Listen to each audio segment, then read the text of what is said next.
Good morning 11 science physics class,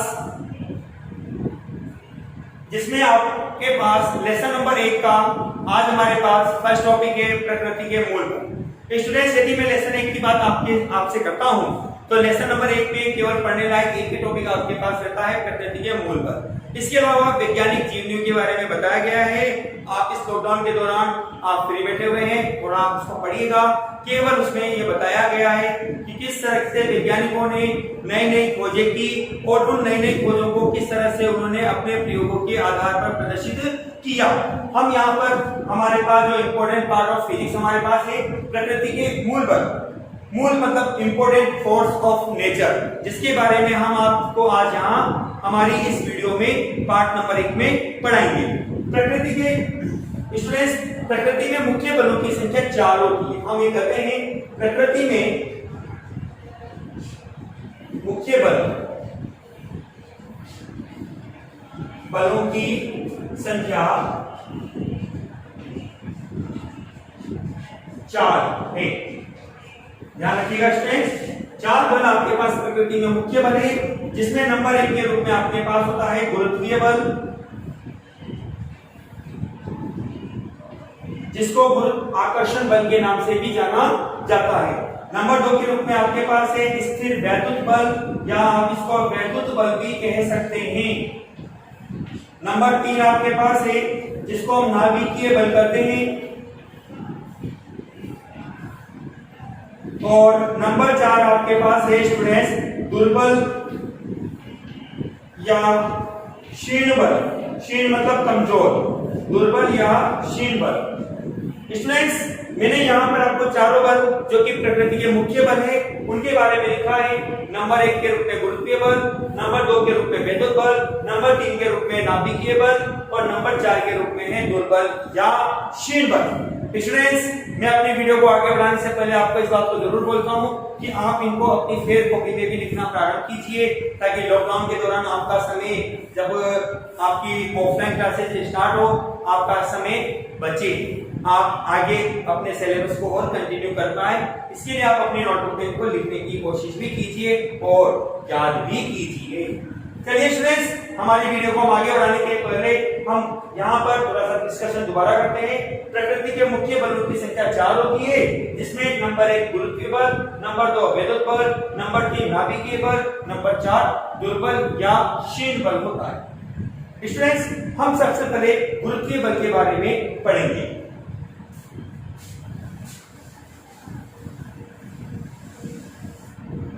हमारे पास आज सबसे पहला बल है गुरुत्वीय बल। गुरुत्वीय बल क्या है? इसका नाम गुरुत्वाकर्षण भी कहा जाता है, या गुरुत्वीय बल भी आप इसको कह सकते हैं, गुरुत्वाकर्षण या गुरुत्वीय बल।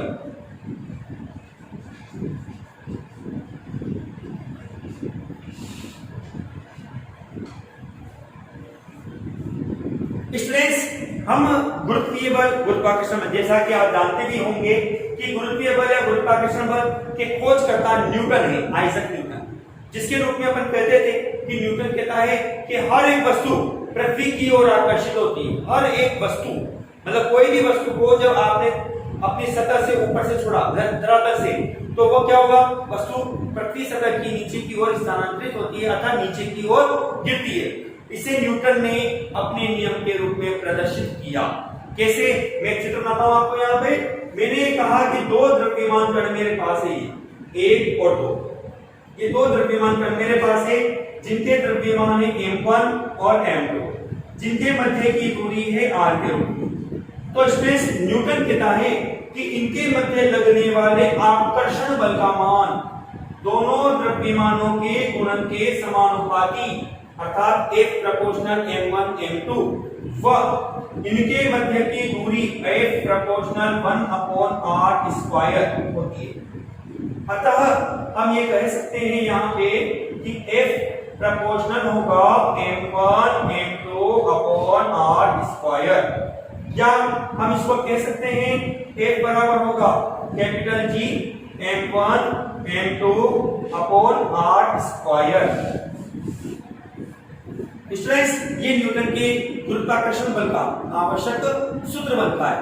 जिसके आधार पर आप ये कह सकते हैं न्यूटन कहता है कि दो द्रव्यमान कणों के मध्य लगने वाले आकर्षण बल का मान उन दोनों द्रव्यमानों के गुणन के समानुपाती तथा मध्य की दूरी के वर्ग के व्युत्क्रमानुपाती होता है, जिसकी दिशा इन दोनों द्रव्यमानों को मिलाने वाली अक्ष के अनुदिश होती है।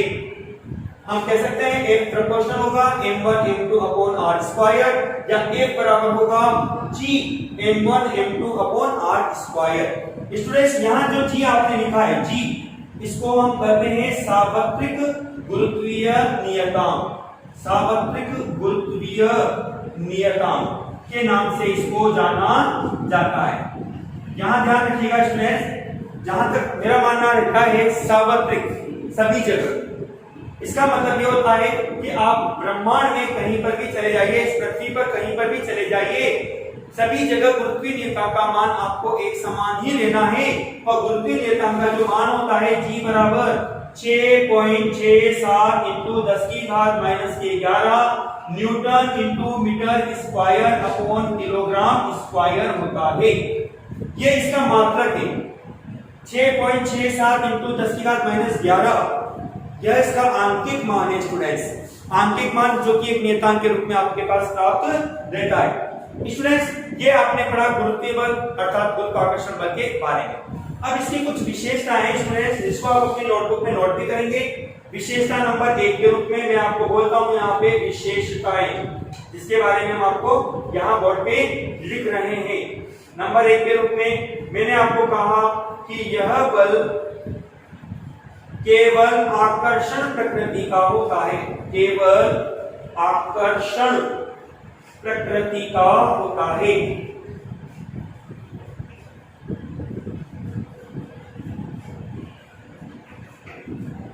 स्टूडेंट्स आप जानते हो, आप 10th क्लास में पास आउट भी हैं, 10th क्लास में आपने पढ़ा भी है कि हमारे पास दो तरह के बलों के बारे में हम सामान्यतः पढ़ते हैं, आकर्षण या प्रतिकर्षण बल। तो एकमात्र इकलौते बल के रूप में हमारे पास होता है आकर्षण, शब्द में ही नाम है इसका। देखिए गुरुत्व आकर्षण मतलब कि गुरुत्व मतलब पृथ्वी, पृथ्वी का आकर्षण, पृथ्वी द्वारा खींचने की क्षमता। तो इस कारण से हमारे पास ये बल केवल आकर्षण प्रकृति का होता है। नंबर 2 विशेषता के रूप में कहते हैं हम यह बल द्रव्यमान कणों के मध्य क्रियाशील होता है, द्रव्यमान कणों के मध्य क्रियाशील होता है, क्रियाशील होता है। नंबर 3 विशेषता के रूप में हम कहते हैं इस बल की परास दीर्घ होती है, इस बल की परास दीर्घ होती है, दीर्घ होती है। दीर्घ का मतलब है बहुत अधिक दूरी तक ये बल क्रियाशील होता है। आप जानते हो कि हर एक वस्तु पृथ्वी की ओर आकर्षित होती है, अर्थात यदि मैं पृथ्वी सतह से 10 किलोमीटर, 50 किलोमीटर या 500 किलोमीटर की ऊंचाई से भी किसी वस्तु को छोड़ता हूं तो वह सदैव पृथ्वी की ओर आकर्षित रहती है, अर्थात इस बल की परास हमारे पास क्या रहती है, दीर्घ में होती है। नंबर 4 के रूप में हम इस बल के बारे में बोल सकते हैं कि यह बल दूरी के वर्ग के व्युत्क्रम नियम का, व्युत्क्रम का मतलब होता है उल्टा, वर्ग का मतलब होता है स्क्वायर, व्युत्क्रम, यह बल दूरी के वर्ग के व्युत्क्रम नियम का पालन करता है।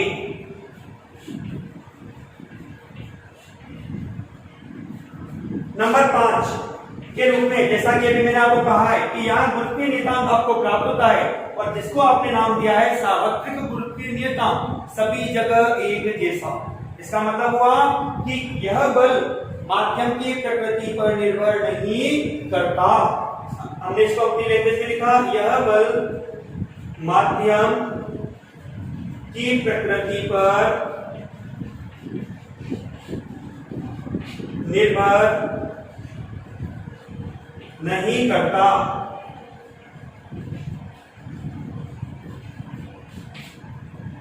स्टूडेंट्स हमने आज के 11th क्लास भौतिक ज्ञान की क्लास में लेसन नंबर 1 भौतिक जगत में हमने टॉपिक पढ़ा प्रकृति के मूल बल, जिसमें हमने प्रकृति के मूल बलों की संख्या 4 आपको बताइए, गुरुत्वीय बल, वैद्युत बल, नाभिकीय बल और दुर्बल या क्षीण बल।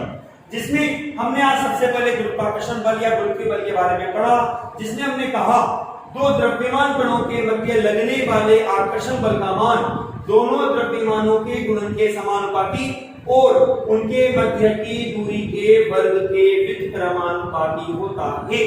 अर्थात अपन कह सकते हैं F प्रोपोर्शनल होगा m1 m2 upon r square या F बराबर होगा G m1 m2 upon r square.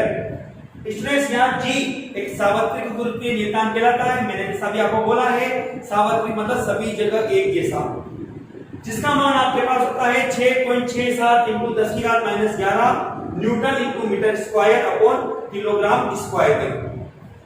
इस बल की विशेषता के रूप में मैंने 5 विशेषताएं आपको बोर्ड पे लिखी है, जिसमें नंबर 1 विशेषता के रूप में है यह बल आपके पास केवल आकर्षण प्रकृति का होता है। जैसे कि नाम में लिखा हुआ है आकर्षण, हर एक वस्तु पृथ्वी की ओर आकर्षित होती है।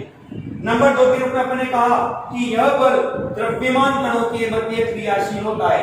स्टूडेंट्स यदि मैं द्रव्यमान की जगह कोई अन्य शब्द लेता हूं आवेश, तो मैं यहाँ पर इस बल का उपयोग नहीं कर सकता।